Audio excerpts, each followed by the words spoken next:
ตาซื้อแป้งเป็นป่าในกำน้อไอ้มึงเดออยู่บังเฟงก่อนสินิจูหาตาไอ้กว่าดวงมักเจอเดียวไอ้เดอโนบายิงหาเป็นกวยเดี๋ยวไอ้มึงก็จะสออยู่ความบีสินนี่หักเอบาแป้งได้เป็นปีไอ้ปัดวิหอมลำมึงเนื้อจูหักตาตาปุงเรื่องได้ไอ้โอ้ยโอ้ยบ้าพากวนด่าน้องเอ้ยป้าเสียดวันยิ่งนักกว่าเป็นโอ้ไอ้มึงก็ว่าโดดาไอ้ปีก็จะได้ทุกเวทานามน้องนักกว่าปีที่สานมองตานามคุณนั่นเองยิ่งสิ่งน้องเต่าไฟนี่แต่มิเตอร์จะได้กินเดาตุ้มโดย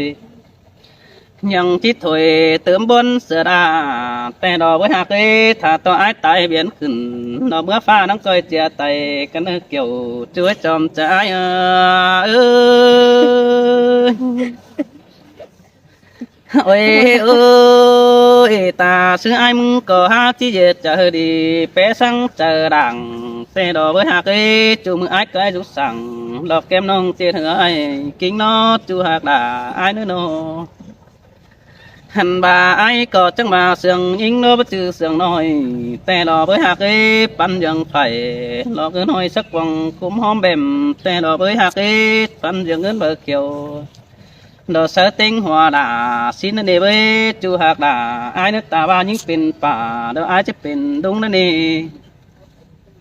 ตาบาลังเฮาเสียงกันยิงกัดกุ้งเกิดปีไอ้มึงก็จิตเต้นเอาได้สินี้ตาบาน้องขอขู่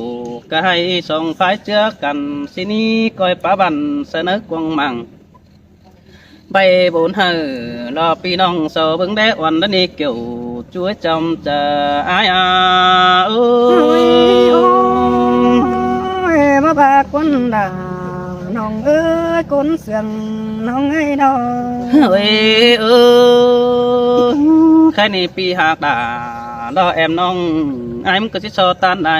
บายแล้วเนื้อจูหักเนื้อใส่แป้งถือตาปีไอ้ปันเกี่ยวหันบาตาปุงเกี่ยวตาน้องเราเสือฝึ่งจับตังเดี๋ยวเราไปหัก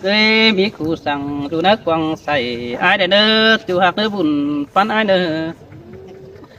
บาไอ้บ่ได้แป้งโนปีจะเตียวขอน้ำบังเด็กเอาจานเสือรักว่าเกี่ยว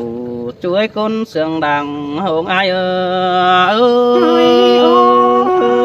ยบ่มีกวนด่าน้องเอ้ยป้าเสียดแอมยิ่งนักกว่าเป็นโอ้ยบาไอ้บ่เห็นแป้งโนจะเตียวขอน้ำบัง